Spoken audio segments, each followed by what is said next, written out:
No one in the restaurant that night thought everything was about to collapse. Not because of a fight, not because of gunshots or police storming in, but simply because of a small piece of paper, hastily folded on a napkin. The man who walked into the restaurant looked like someone no one wanted to look at for more than a second. An old coat darkened by rain, shoes caked with mud, shoulders slumped as if life had been pressing down on them for far too long. Most people thought the same thing. Just another homeless man looking for shelter from the rain. But they were wrong, and they would pay for that mistake. It was a bitterly cold Tuesday night in the American Midwest, the kind of cold that seeps through every layer of clothing, not violent but relentless, leaving people quietly exhausted. Outside, rain fell steadily onto the asphalt, reflecting yellow streetlights into blurred streaks like old memories. Inside Harrison's Grill and Steakhouse, everything still tried to cling to the elegance of its former glory. Warm yellow pendant lights, dark wooden tables and chairs, carefully polished. Soft jazz music is playing from a corner, attempting to mask the emptiness. But if you looked closely, fatigue was everywhere. The leather on the chairs had begun to crack. The decorative metal fixtures were dull and tarnished. The restaurant looked full in form, but its soul had fractured long ago. And the person who understood that better than anyone was Emily Carter. Emily was 34 years old, 11 years waiting tables, 11 years of smiling through aching feet, sore backs, and tips that barely covered the electric bill. She stood behind the service counter, adjusting her apron strap, taking a deep breath. Her slip-resistant work shoes made her feet throb. She had been standing for nearly 8 hours, with more than 2 still to go. Emily didn't dream big. She didn't think about changing her life. Her goal was simple: get through this month without borrowing money. Her mother was undergoing treatment for a chronic illness. Every hospital visit made Emily's heart race when the bill arrived. Her younger brother was attending community college, his tuition 3 months overdue. The next payday measured everything in Emily's life. She had learned how to endure, but she had never learned how to become numb. "Emily, table 4 needs more water." The voice was sharp and cold. Brian Walker, the restaurant manager, a man who always wore a tailored suit, his tie pulled tight as if it made him feel more important. Brian wasn't the type to shout. He didn't need to. One look was enough for the staff to understand: don't waste his time. Emily nodded, picked up the water pitcher, and walked away. She was used to Brian, used to the way he saw employees as numbers, used to how he treated wealthy customers warmly and everyone else with indifference. This restaurant had once belonged to a family. Now it belonged to a corporation. And Brian was the perfect product of that era. As Emily returned to the service counter, the restaurant's heavy wooden door suddenly opened. A rush of cold air and the smell of rain swept inside. A man stood in the doorway, as if weighing whether he should step forward. He was tall, but his shoulders hunched slightly. A knit cap pulled low, nearly covering his forehead, stubbled beard, a coat frayed at the cuffs. Rainwater dripped onto the tiled floor, forming dark patches on the surface. The entire restaurant paused for a brief moment. No one spoke, but everyone looked. Emily noticed, she always did. This man was not like other customers, unlike those who walked in with the confidence of wealth. He stood still for too long, as if he was used to being turned away. At the host stand, the young hostess hesitated, glancing nervously toward the manager's office. But Brian had already seen him. He always saw the things he disliked. "Hey!" Brian strode quickly toward the door, his leather shoes striking the floor with dry, sharp sounds. "This isn't a place to take shelter from the rain." His voice wasn't loud, but it carried through the room. "The soup kitchen is a few blocks away." The man didn't step back. He simply lifted his head, his expression strangely calm. "I'm not looking for shelter," he said. His voice was low, slightly hoarse, but clear. "I'm looking for a meal." Brian let out a thin smile. "This is an upscale restaurant. We have a dress code." The man glanced down at his mud-covered shoes, then back at Brian. "I have money. Does that rule apply to clothes, or to the person holding the money?" The restaurant seemed to hold its breath. Emily stood frozen. The words weren't aggressive, not provocative, but they struck directly at what Brian hated most, being challenged in front of others. Brian stepped closer, his breath heavy with the smell of stale coffee. "I don't want trouble. Leave before you disturb our real customers." The man didn't respond. He stepped past Brian, slowly, deliberately. He chose a small table in the corner near the kitchen entrance. With the ease of someone who didn't belong, and yet did, Emily noticed. The way he pulled out the chair, the way he sat up straight despite his soaked coat. Not like someone begging, like someone observing. Brian spun around sharply. "Emily!" She knew that tone. "Go talk to him. Tell the kitchen we're closed. Say we're out of food. I don't care. Get him out." Emily looked at the man sitting quietly, his hands resting on the table. He wasn't causing trouble, wasn't speaking loudly, wasn't asking for anything, just waiting. A chill ran down her spine. "Brian, we can't refuse service just because I didn't ask for your opinion." Then, lower, "You need this job, don't you?" The words were quiet enough that no one else heard them, but clear enough for Emily to understand. Brian knew everything. Her situation, her lack of options. Emily swallowed hard. She picked up a menu and walked toward the corner table. The man looked up as she approached, gray-blue eyes, tired yet unusually alert. "I'm sorry about earlier," Emily said softly. "My manager isn't easy to deal with." He smiled faintly. "I noticed." Emily placed the menu on the table. "What would you like to order?" The man opened the menu, didn't skim, didn't hesitate. His finger stopped on the most expensive item. "I'll have the house special steak," he said. "Medium rare." Emily felt her heart sink. That was the moment she understood. Tonight would not end like any other night. And somewhere in the pocket of her apron, a blue ballpoint pen was waiting to be taken out. Emily stood still for a few seconds after the man placed his order. Not because she hadn't heard him clearly, but because she had heard him too clearly. That steak was not just the most expensive item on the menu, it was a symbol of power in this restaurant. Something only those deemed worthy by Brian's standards were allowed to order. And the man sitting in front of her was not on that list. "Are you sure?" Emily asked quietly, leaning closer to the table than necessary. "It's a very large portion." The man looked up at her. There was no defiance in his eyes, only a calmness so complete that it unsettled her. "I'm sure." Emily nodded. She turned away, a heavy weight settling in her chest. She had never believed in vague instincts, but there was something in that man's eyes that made her uneasy. Not fear, but responsibility. The register let out a dry beep as Emily entered the order. Before she could even exhale, a hand stopped her. "Brian." "What's this?" he asked, glancing at the screen. "Corner table. House special steak.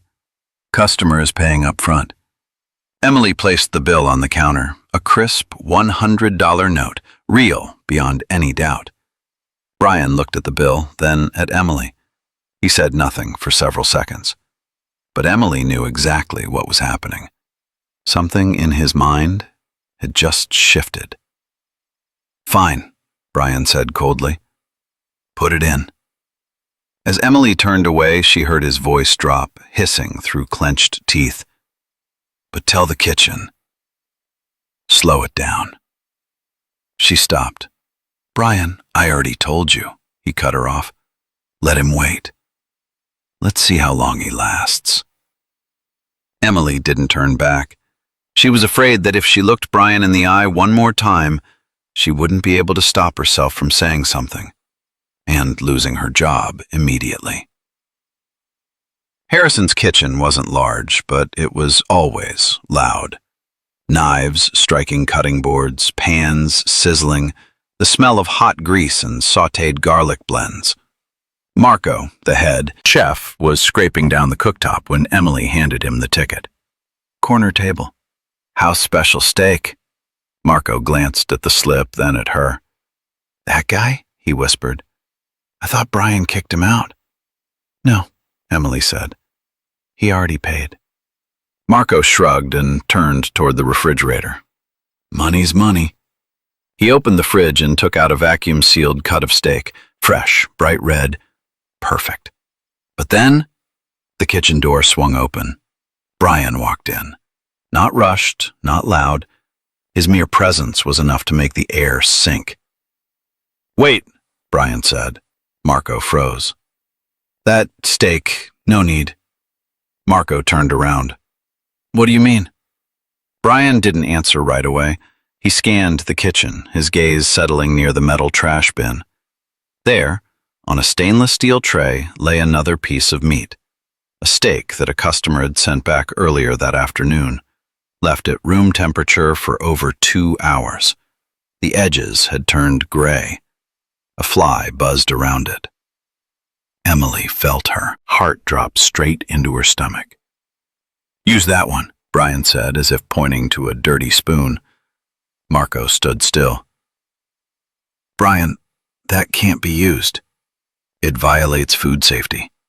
The customer could what? Brian sneered. Get a stomachache? He looks like someone who survives on leftovers anyway. Emily stepped forward. No, we can't do that. He could get food poisoning. Brian spun around. Be quiet. His voice wasn't loud, but it was sharp as a blade. You want to keep your job, don't you? You want to keep paying your mother's hospital bills, right? Emily stiffened. That sentence wasn't a threat. It was a verdict. Marco looked from Brian to Emily. He was a middle-aged man, his back slightly hunched from years behind the stove. He had 3 children and a mortgage he hadn't finished paying off. Brian, Marco's voice trembled. Don't make me do this. Brian stepped closer. If you don't, he said slowly, don't bother. Coming back tomorrow. And I'll make sure no restaurant in this city ever hires you. Silence. A silence so heavy that Emily could hear her own heartbeat. Marco looked down at his hands. Then slowly, he reached for the steak. Emily shook her head, her eyes burning. Marco, please. Get out, Brian growled. Now. Emily backed away. She watched Marco place the meat into the hot pan. The sizzle rang out. The smell of grease rose, masking the faint sour odor of spoiled meat. Emily turned and left the kitchen like someone fleeing the scene of an accident. Out front, the restaurant was still calm. The man at the corner table was drinking coffee, both hands wrapped around the porcelain cup as if searching for warmth. Emily looked at him from a distance. He didn't know. He didn't know that what was about to be served, it was not dinner, but something that could send him to the hospital. Or worse. Her throat tightened. If she spoke, Brian would hear. The cameras recorded audio. If she stayed silent, she would go on living, but at the cost of her conscience. She thought of her mother, her brother. The unpaid electric bill is waiting at home. Then she thought of the man's calm eyes, the way he sat, the way he didn't beg. the way he trusted that, at least here, he would be treated like a human being. Emily turned away and walked to the service station. Her hands were shaking. She grabbed a white napkin, a blue ballpoint pen. She looked around. Brian had returned to his office. Marco stood with his head down at the stove. Emily took a deep breath. The pen touched the paper. The ink bled slightly. She wrote slowly, carefully. No mistakes, no ambiguity. She didn't have much time, and she wouldn't get a second chance. When the steak was placed on the pass, it looked perfect. A beautiful golden brown crust, butter melting, garlic aroma fills the air. A meal that anyone would believe was worth the money paid. Emily picked up the plate. It was hot, not just from heat, but from the truth it carried. Brian stood nearby. "Smile," he said. "Serve it properly." Emily stepped onto the floor. Each step felt like sinking into quicksand. When she reached the table, the man looked up and smiled faintly. "Looks amazing," he said. "Thank you." Emily set the plate down. She leaned in as if adjusting the cutlery, and in that moment, her hand touched his. She slipped the folded napkin into his palm, squeezed gently, just once. The man froze. Emily didn't look at him. She only said, loud enough for Brian to hear, "Do you need anything else?" Then she turned away. Her heart pounded like a war drum. She didn't know what would happen next. She only knew that, from that moment on, there was no way back. Emily hurried back to the service station, yet it felt as if she were moving in slow motion. She didn't dare turn around, didn't dare see whether the man was reading the note, didn't dare know whether she had just saved someone or signed her own termination notice. Her hands shook so badly she had to grip the edge of the counter to steady herself. The restaurant remained moderately noisy, the familiar background sounds of an ordinary work night. Glasses clinking, cutlery softly tapping, jazz music flowed evenly as if nothing had gone wrong. But for Emily, the atmosphere had changed entirely. She knew that in one corner of the room, at the small table near the kitchen entrance, a decision was being made.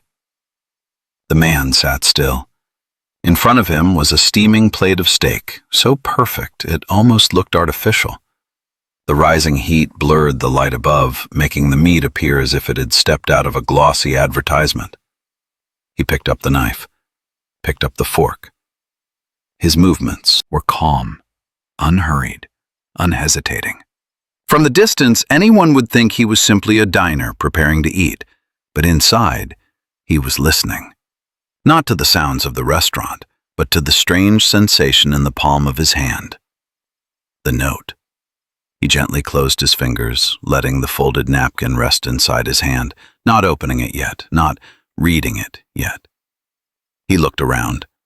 The manager stood near the bar, his eyes fixed on this table. The waitress had already turned away, her shoulders slightly tense, her steps faster than usual. Something wasn't right. He leaned down, pretending to adjust the napkin on his lap, and then he opened the note. The handwriting was small, slightly shaky. Blue ink had bled faintly into the fibers of the paper. It wasn't long, not ornate, but each word seemed to fall straight into his chest. "Don't eat the steak. The manager forced them to use discarded meat. It's dangerous. Please trust me." The man reread it, once, then once more. He didn't blink. There was no sudden reaction, no frown, no anger, only a deep, profound silence. He lifted his gaze toward the kitchen.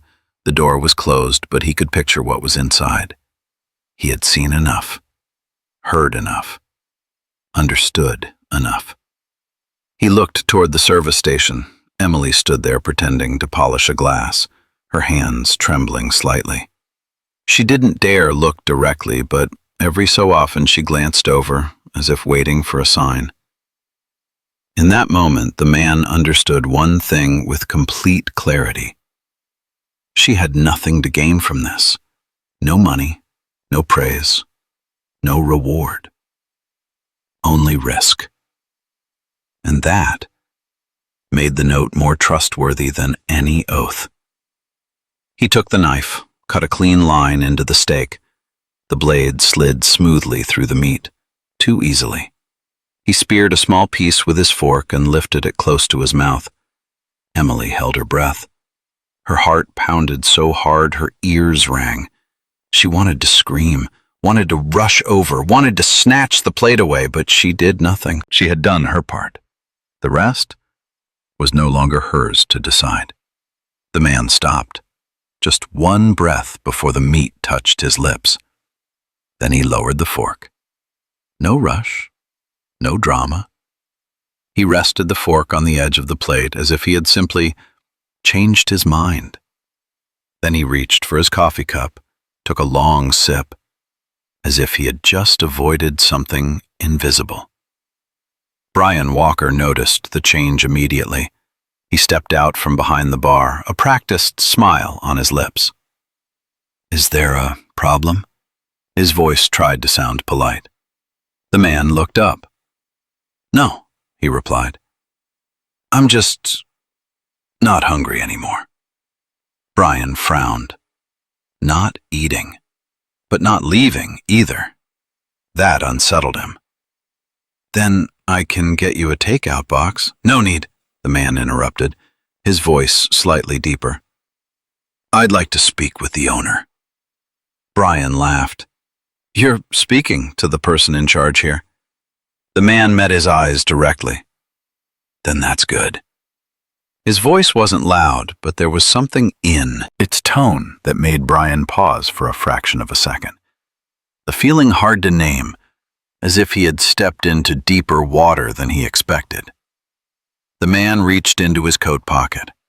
Emily was so tense she nearly dropped the glass in her hand. He pulled out a phone.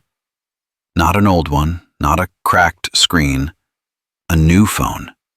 Expensive. Glossy under the restaurant lights. Brian froze.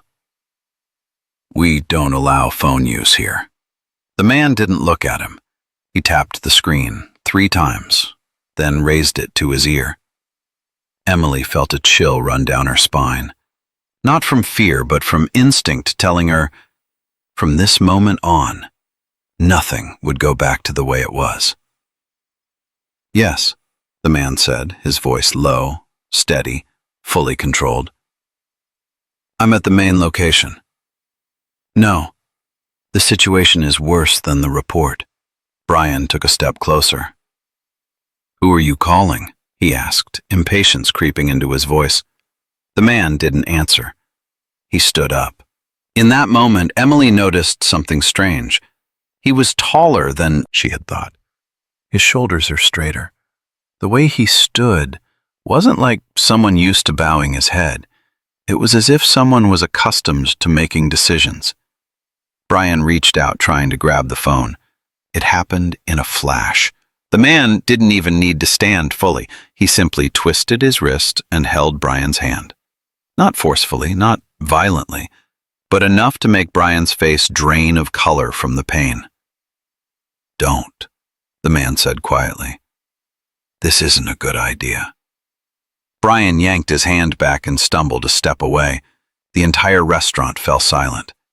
Emily stood frozen. She didn't know what was happening. She only knew that the man before her was not someone Brian could bully. And that small piece of paper had ignited a storm. The man looked toward Emily. His eyes met hers. No blame, no fear, only a very slight nod, as if to say, "You did the right thing." Emily felt her throat tighten. She didn't know what would happen next, didn't know how long she would still be standing here. But for the first time in many years, she didn't regret it, no matter the cost. The man turned back to the table, set the phone down, but didn't hang up. "Please," he said, his voice still even. "Ask the head chef to come out here." Brian forced a laugh. "Who do you think you are? Now!" The man cut him off. His voice wasn't loud, but it didn't allow refusal.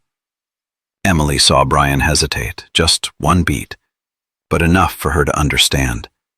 The balance of power had shifted, and it had all begun with a small piece of paper written by someone with no power other than her own conscience. No one in the restaurant was eating anymore.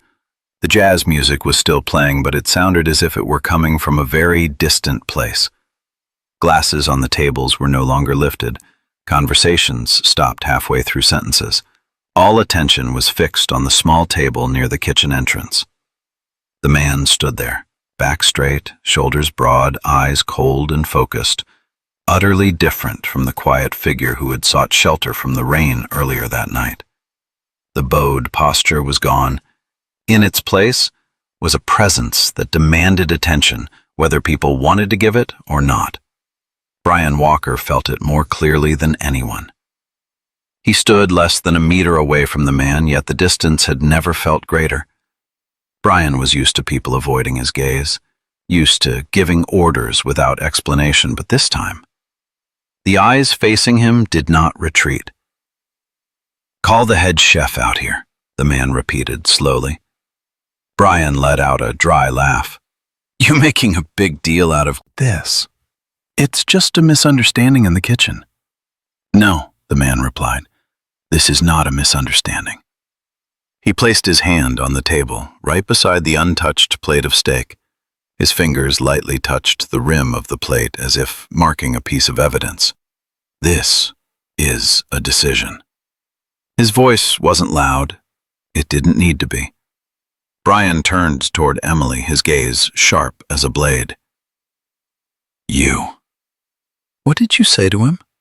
Emily opened her mouth, but before she could speak, the man spoke instead. "She doesn't need to say anything. She just needs not to stay silent." The words made Brian freeze. He spun around. "Who do you think you are?" The restaurant door suddenly opened, not loudly, not hurriedly. Two men walked in, dark suits, polished leather shoes. One carried a briefcase. The other held a small metal case. They didn't look around, didn't search for an empty table. Their eyes locked directly onto the man standing by the corner table.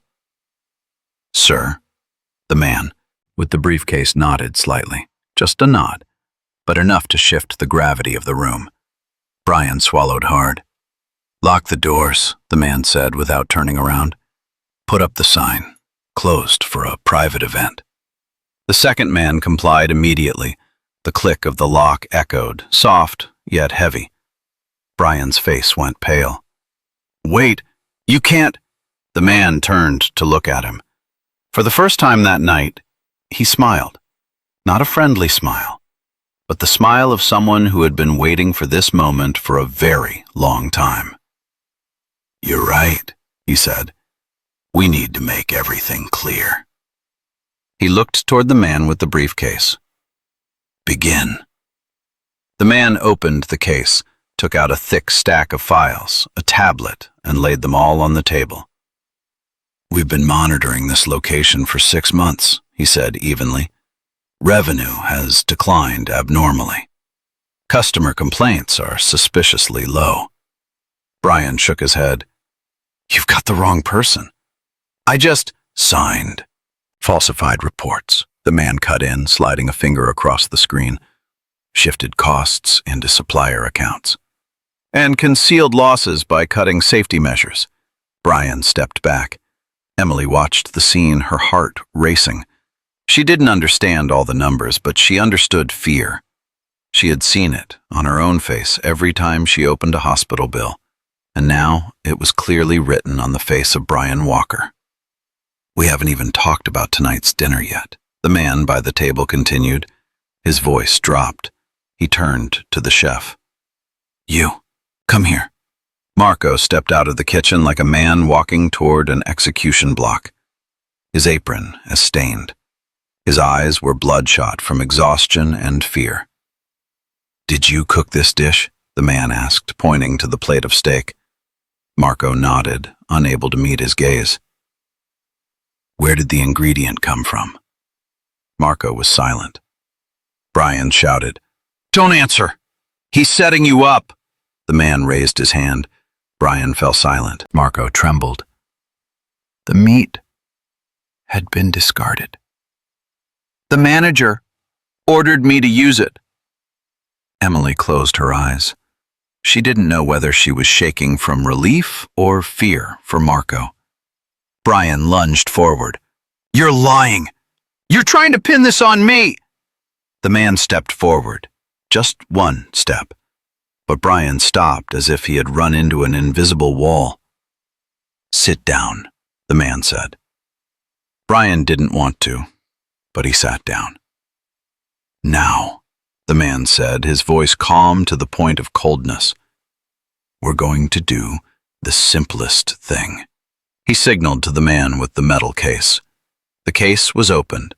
Inside were small test tubes, test strips, sampling tools. "Take a sample of the meat," the man said. Brian sprang up. "No, you can't! You are on my property," the man replied without looking at him. "And I authorize it." No one spoke another word. The test strip touched the steak. Seconds passed. Emily held her breath. The man with the case looked at the result, then looked up. "Positive." Brian collapsed into the chair. No dramatics, no screaming, just collapse. The man turned toward Emily. For the first time, his eyes softened. "You," he said. "You gave me this." He pulled the crumpled napkin from his coat pocket, opened it. The blue ink was slightly smudged. "Do you know what you could have lost?" he asked. Emily nodded, her throat tight. "I know." "Then why?" he asked. Emily took a deep breath. "Because if I stayed silent," she said, her voice trembling but clear, "I wouldn't be able to look at myself in the mirror anymore." The entire restaurant was silent. The man nodded slowly. "That's the only answer I needed." He turned to the man with the briefcase. "Prepare the paperwork. Termination for severe misconduct. And call the police." Brian looked up, panicked. "No, please. I can fix." "You had your chance," the man said, "and you used it to harm others." Two security staff stepped forward. Brian was led away. The sound of his shoes dragging across the floor was hollow, painfully empty. When everything settled, the restaurant remained closed. Emily stood still. She didn't know what would come next. The man turned back to her. "What's your name?" he asked. "Emily." He nodded. "Emily. You did the right thing." That was all.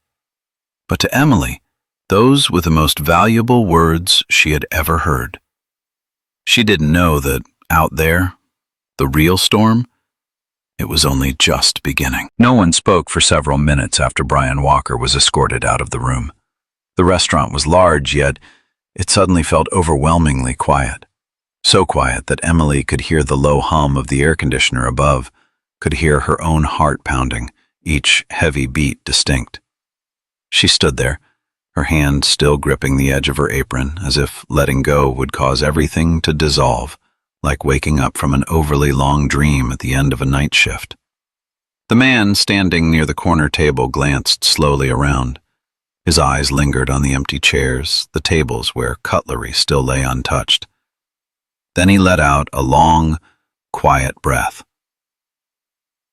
"All right," he said. "Now we talk honestly." His voice was no longer cold like it had been with Brian, but it wasn't apologetic either. It was the voice of someone who had already made every decision. He turned to the man with the briefcase. "You can tell them who I am." The man nodded and stepped forward. He looked across the room, like someone about to deliver a final verdict. "Ladies and gentlemen," he said, his voice clear, no microphone needed. The man standing before you is Daniel Brooks. The name landed, not loudly, but with enough weight to tilt the room for a moment.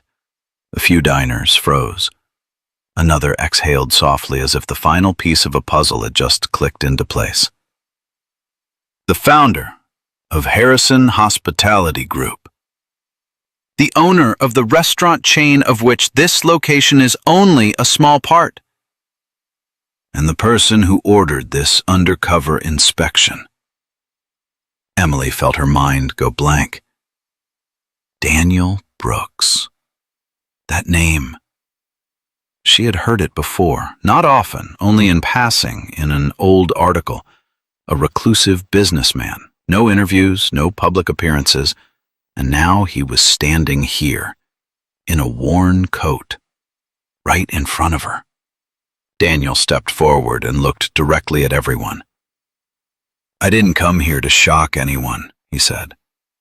I came here to understand. He paused, his gaze passing over Emily. I wanted to know how a place treats people when it believes no one important is watching. The words cut cleanly. Emily swallowed hard. She understood now. He hadn't come for a steak. He had come to see the character. Daniel turned to Marco. You, he said, his voice low. You did something wrong.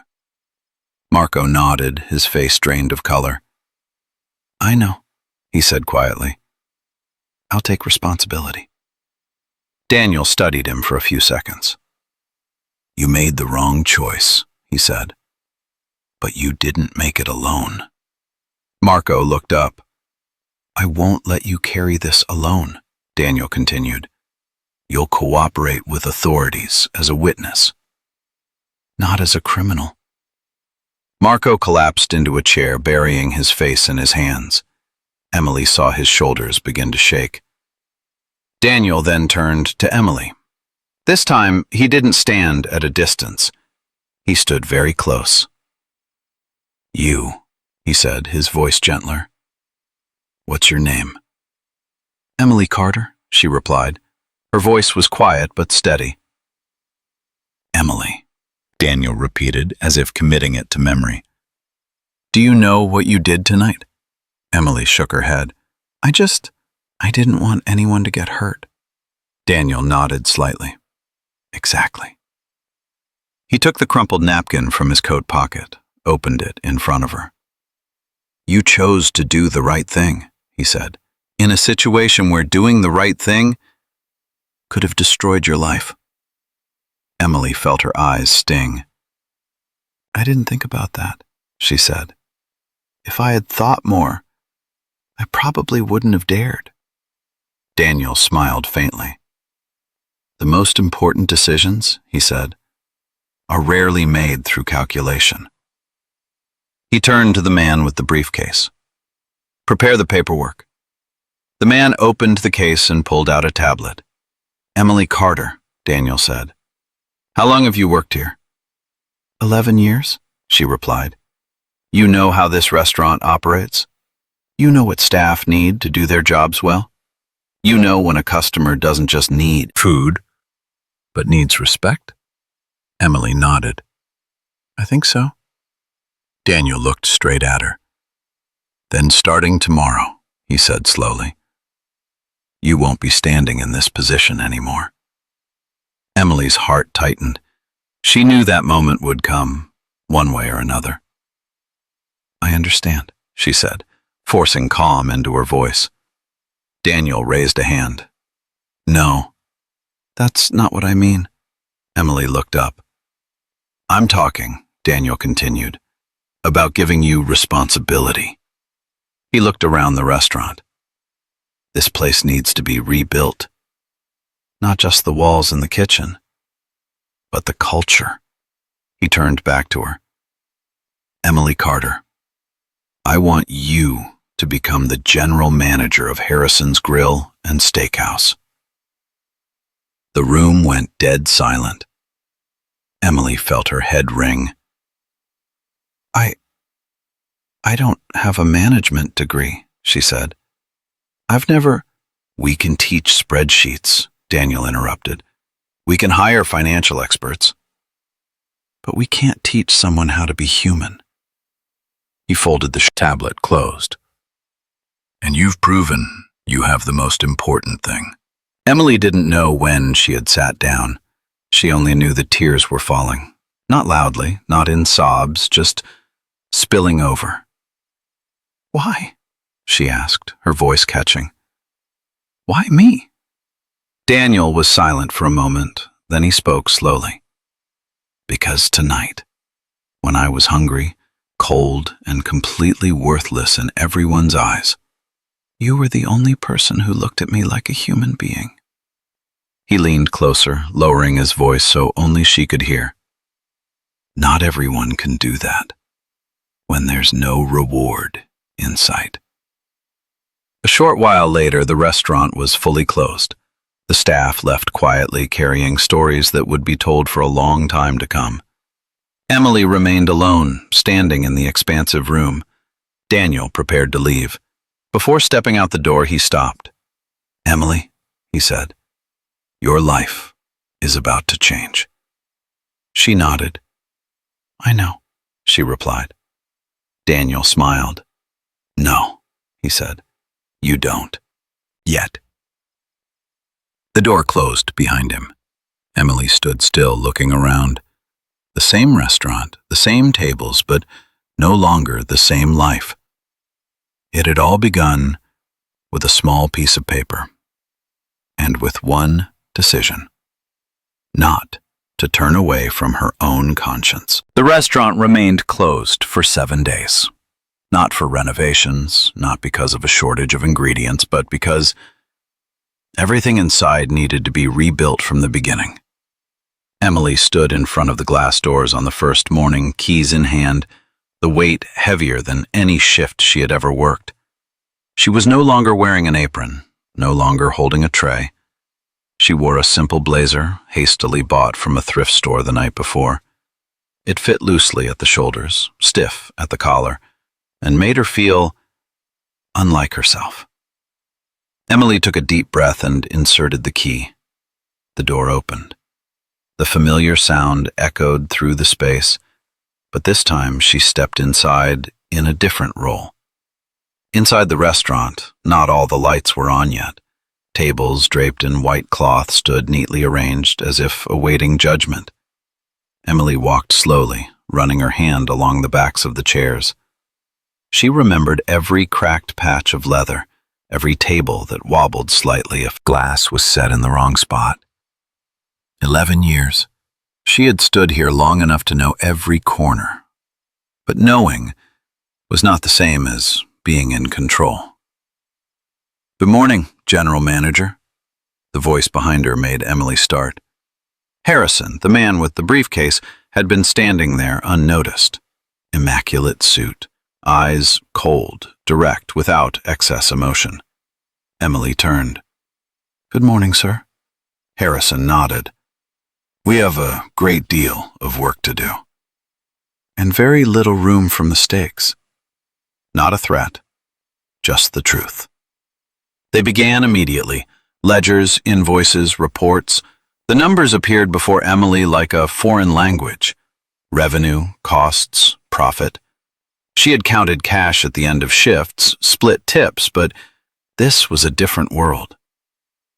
What do you see? Harrison asked, pointing at the spreadsheet. Emily stared at it.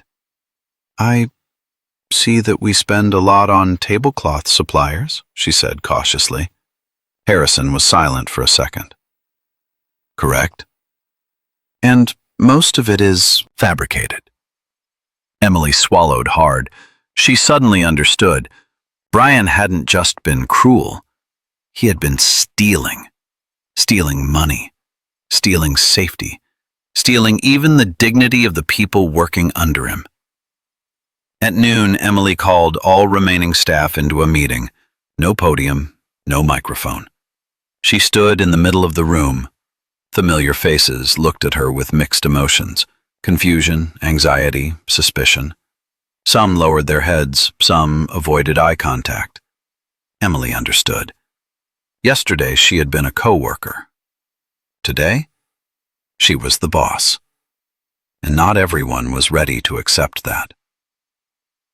"I know you're worried," Emily said slowly. "Worried about whether you still have a job. Worried about what will happen to this place." She paused. "I can't promise things will be easy, but I can promise one thing."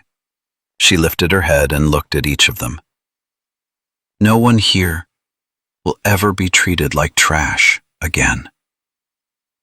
A few heads lifted. She spotted Marco at the back of the room. He stood quietly, hands clasped, his face worn.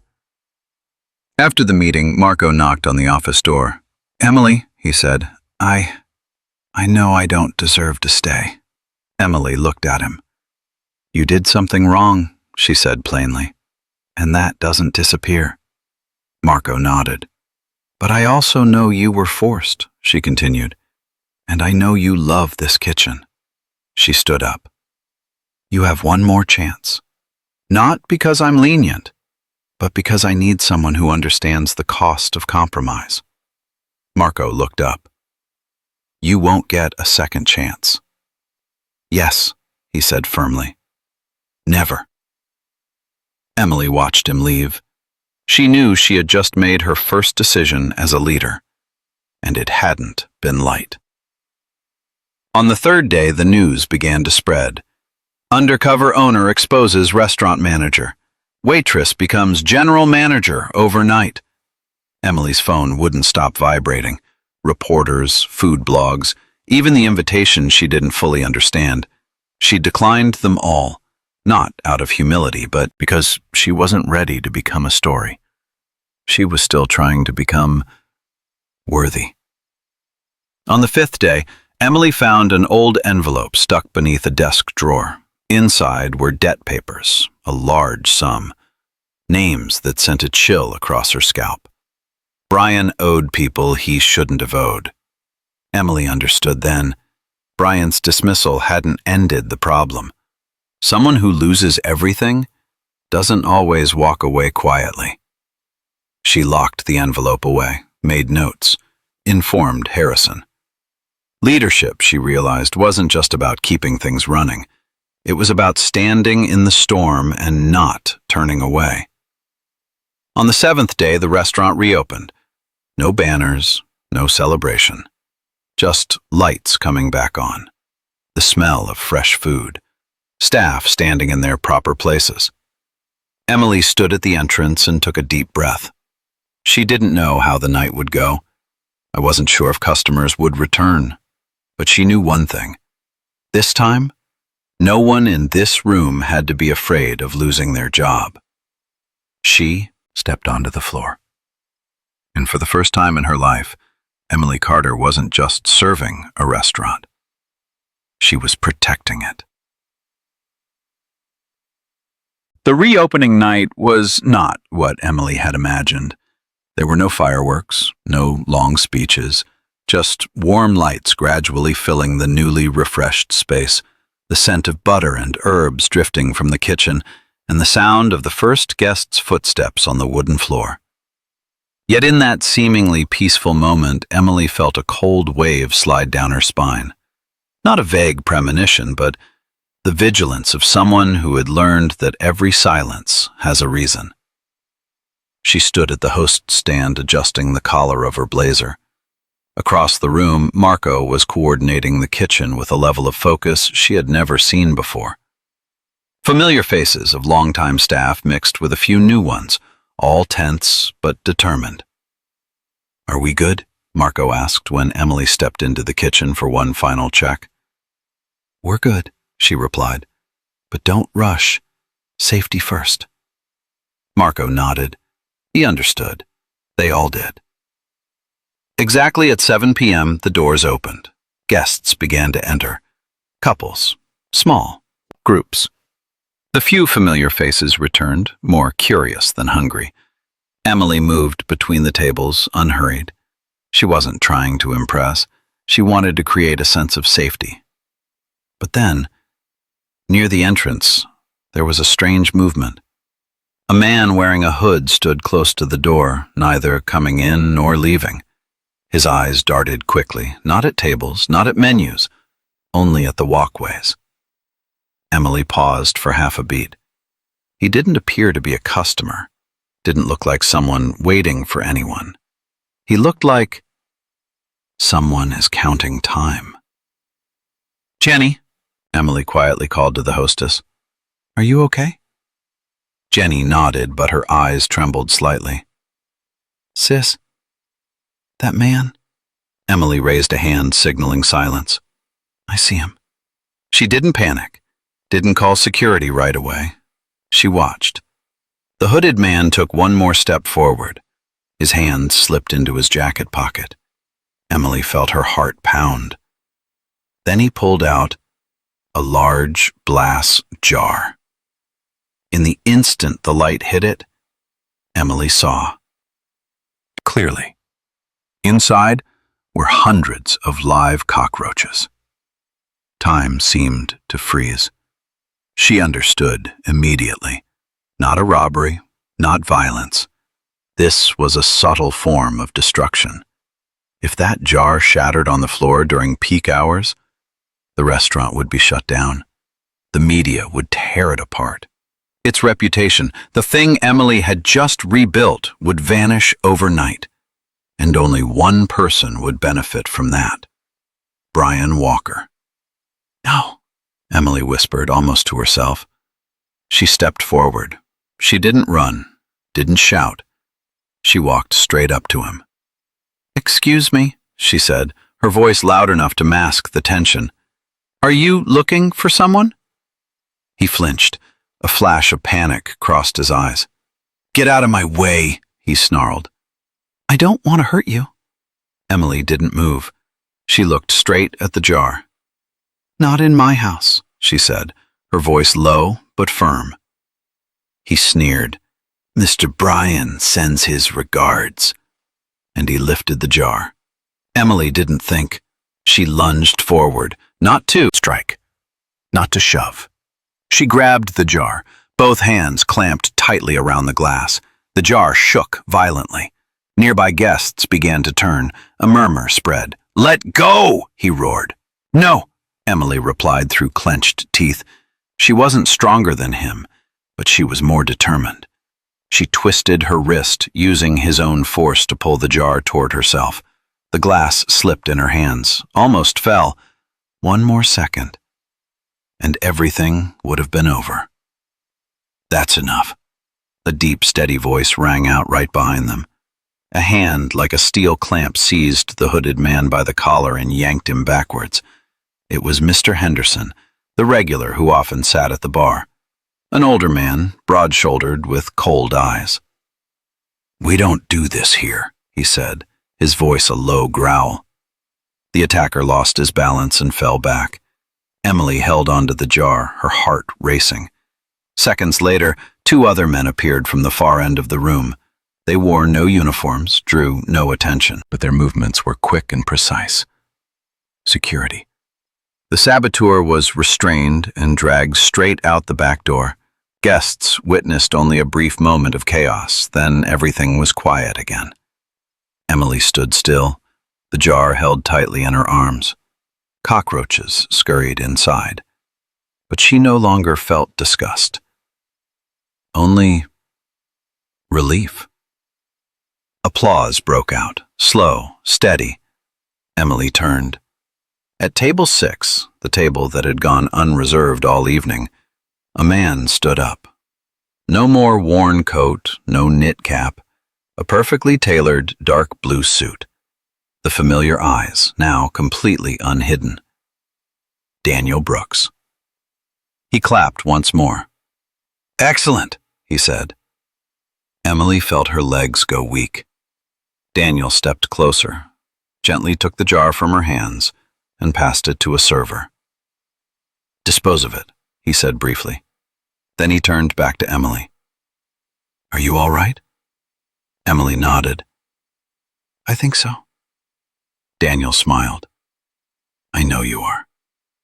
He looked around the restaurant. Guests had returned to their tables. The low murmur of conversation had resumed. No screaming. No one is leaving.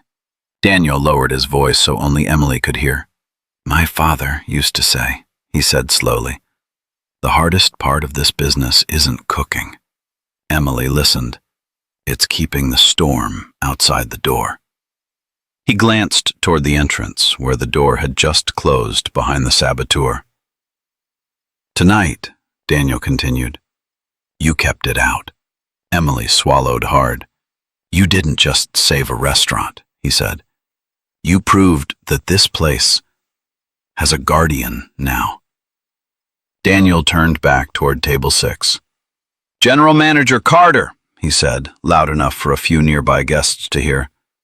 "I believe I have a reservation." Emily took a deep breath. She looked at that table, the place where everything had begun, where she had once stood trembling with a small piece of paper in her hand. Now she stepped forward. "Yes, sir," she said steadily. "Please follow me." Daniel smiled, and for the first time that night, Emily Carter understood something with complete clarity. Kindness had not made her weak. It had simply required her to grow strong enough to protect it. That night, the restaurant did not close early, not because it was crowded, but because no one wanted to leave too quickly. After Daniel Brooks sat down at table 6, everything seemed to return to normal, if normal could be defined as a place where everyone had just experienced something significant enough to change how they saw the world. Emily stood behind the bar, observing the room from the distance. The soft clink of cutlery. Wine is being poured. Low, murmuring conversations, quieter than usual, as if everyone were unconsciously preserving respect for something they couldn't quite name. She adjusted the collar of her blazer, touching it lightly. Her hands were steady now. The familiar fear that had followed her through 11 years of waiting tables was gone. All that remained was clarity. Marco personally prepared the steak for table 6. This time no one needed to supervise him. No reminders were necessary.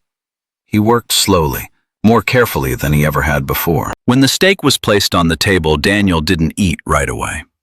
He looked at the meat, inhaled its aroma, then looked up at Marco. "Thank you," Daniel said. Marco froze for a brief moment, not because of the compliment, but because the voice carried no authority, only recognition. Marco bowed his head deeply. For the first time in a long while, he felt seen as a true craftsman. Emily moved through the dining room, unaware that her way of walking had changed. No more avoiding eye contact, no more lowered head. She stopped at table 6. "Is everything all right, sir?" she asked. Daniel looked up and set his knife down. "Very much so," he said. "Not just the food." His gaze swept across the room. "You've done something very few people manage to do, Emily," he said quietly so only she could hear. "You've turned a place that once made people afraid into a place they want to return to." Emily remained silent. She knew she didn't need to respond. Words like that didn't require an answer. After the last guest left, the staff began cleaning up. No one rushed, no one complained. Jenny, the young hostess, stood beside Emily, hesitated for a moment, then spoke. "I think I'll stay here long term," Jenny said softly. "Before, I only saw this as a temporary job." Emily smiled. "That's okay," she replied. "What matters is that you feel safe here." Jenny nodded. It wasn't a grand promise, but for a young woman just starting in life, it was worth more than any job description could convey. Close to midnight, Daniel prepared to leave. Emily walked him to the door. Outside, the rain had stopped entirely. The air was cool and clean, the kind of clean that comes after a storm has passed. Daniel paused on the steps. "Emily," he said, "do you know why I kept table 6 empty all night?" Emily shook her head. "Because that's where everything began," Daniel said. and I wanted to be sure it would end properly. He looked at her, his expression softening. But stories like this, he continued, don't truly end. Emily smiled faintly. I think so too. Daniel took a few steps away, then turned back one last time. There's one more thing, he said. I've had a small fund set up. Emily tilted her head. A tuition fund for your brother, Daniel said.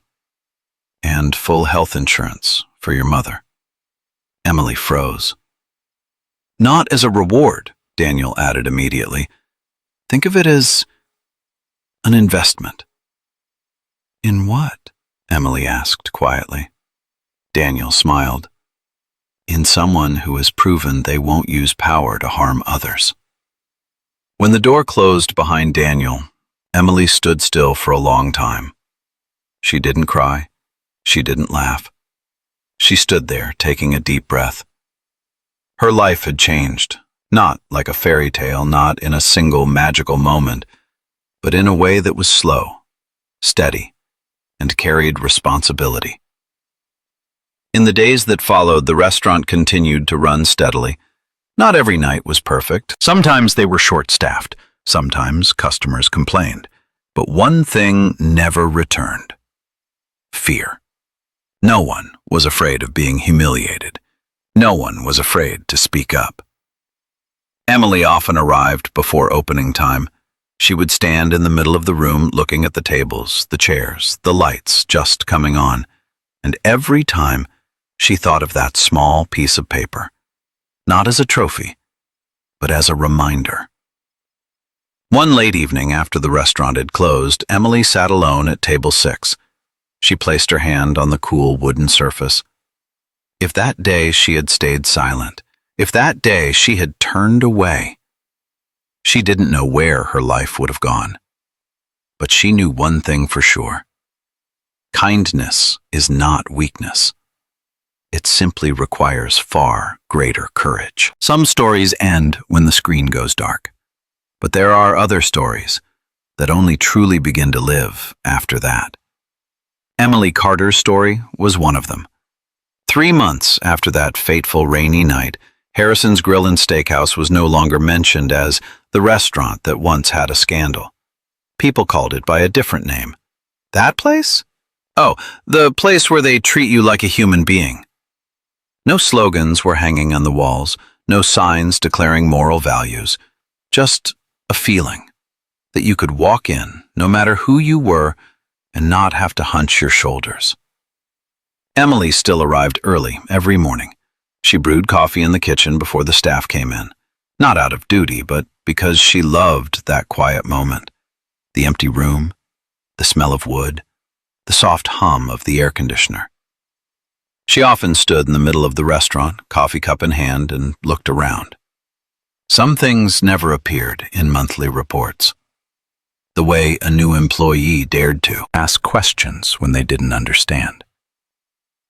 The way Marco no longer avoided eye contact when speaking. The way Jenny smiled more freely when greeting guests.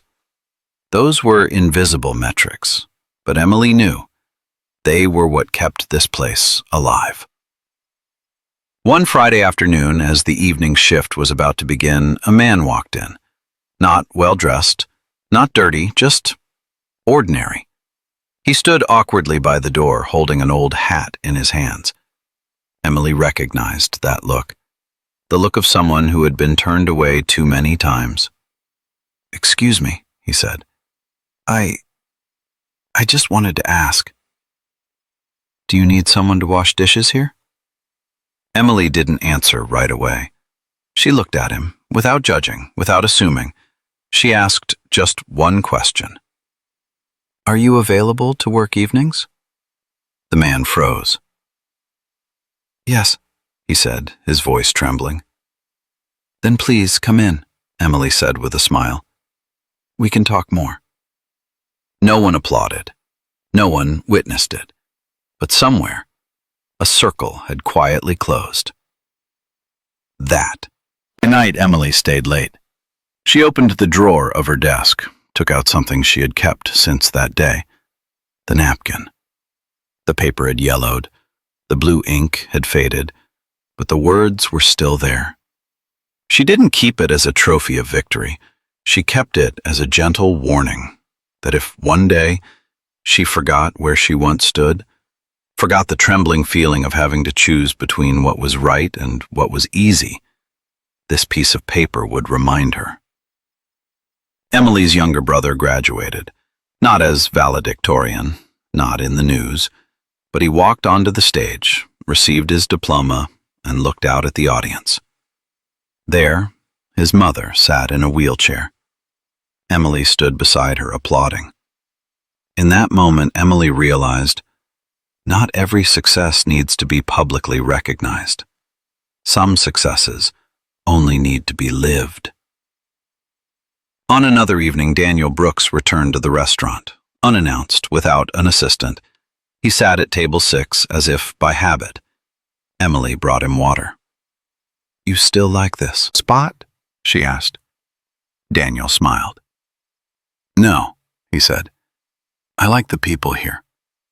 Emily sat across from him for just a short moment. "Do you ever regret it?" she asked. "Walking in that night the way you did?" Daniel thought for a moment. "If I hadn't," he said slowly, "I would never have known whether my empire was being held together by fear or by character." He looked around the room. "Now I know." Daniel stood up before finishing his meal. "Emily," he said, "do you know why people like Brian are always afraid of losing power?" Emily shook her head.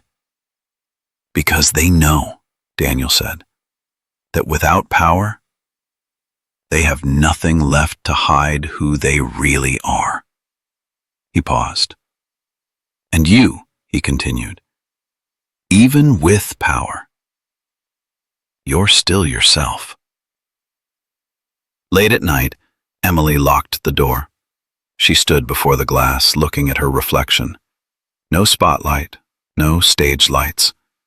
Just an ordinary woman who once stood before a small choice and did not turn away. When the last light in the restaurant went out, Emily didn't leave right away. She stayed alone in a space so familiar she knew it by every breath. The tables had been neatly arranged, the chairs pushed in close together. The smell of food had faded, leaving only the scent of old wood and cool metal behind. There was no audience, no praise, no applause, only silence, the kind of silence she used to fear, but now found reassuring. Emily sat down at table 6. This table had once been the place where a man was seen as invisible, the place where a small piece of paper had been passed hand to hand in silence, the place where an entire truth had been forced into the open. Now it was just a table, and perhaps that was the most important thing of all. She placed both hands on the wooden surface, feeling its familiar coolness. Tiny scratches, marks left by time, by stories no one remembered by name. Emily thought about that rainy night. If she had turned away then, if she had chosen safety, if she had told herself, "It's not my problem," her life would have gone on. She would still go to work, still pay bills, still live. But perhaps she would never have truly stood upright. No one ever tells us that kindness is easy. In movies, kindness is often rewarded immediately. In real life, kindness often comes with risk. Emily didn't become someone else after that story. She didn't turn into a hero. She didn't become a symbol. She simply became a clearer, more refined version of herself. Someone who knows that there are moments in life when you don't get to choose the outcome, only the way you walk through it. In the days that followed, life was far from perfect. There were evenings when the restaurant was empty. There were unreasonable complaints. There were moments when Emily was so exhausted that she wanted to sink right in the middle of a shift. But one thing never returned: the fear of bowing to inhumanity. No one in this restaurant had to choose between conscience and survival anymore. No one was forced into silence just to exist, and that never appeared in any report. Emily realized something very late but very accurate. Power is not the ability to give orders. Power is the ability to make others not afraid of you. Brian Walker once had power, but he had no respect. Daniel Brooks has power, but what makes him trustworthy is that he doesn't use it to crush those weaker than himself. And Emily? She has power in a very different way. The power of someone who once stood at the very bottom and never forgot how much it hurt. One late night, after the restaurant had closed, Emily received a text message. Short, unsigned. Thank you for that day. Emily didn't know who sent it. She didn't need to. She set her phone down and looked out through the glass doors. Outside, the city was still lit up. People were still rushing. Other stories were still unfolding. And somewhere, perhaps, another person was standing before a small choice. So small that no one noticed. Emily stood up and turned off the final light. As darkness filled the room, a thought crossed her mind. Maybe the most significant meaning of this story wasn't that someone had been saved, but that someone had chosen not to turn away. That's all. But sometimes, that alone, it is enough to change many things. Life rarely asks you, do you want to be good or bad? It usually asks something much harder. What will you do when no one is watching? Emily answered that question with a small piece of paper, not with a speech, not with loud courage, and that answer traveled farther than she ever imagined. Some stories aren't told to make you believe the world is always fair. They're told to remind you that people can still choose what's right, even when the cost is very real. If this story made you pause for a moment, please like it to help spread that kindness. Please share it with the first person who came to mind while listening. And leave a comment. What would you do if you were Emily? Don't forget to subscribe to Deep Life Tales, where we don't tell perfect stories, but stories that make us want to become better versions of ourselves.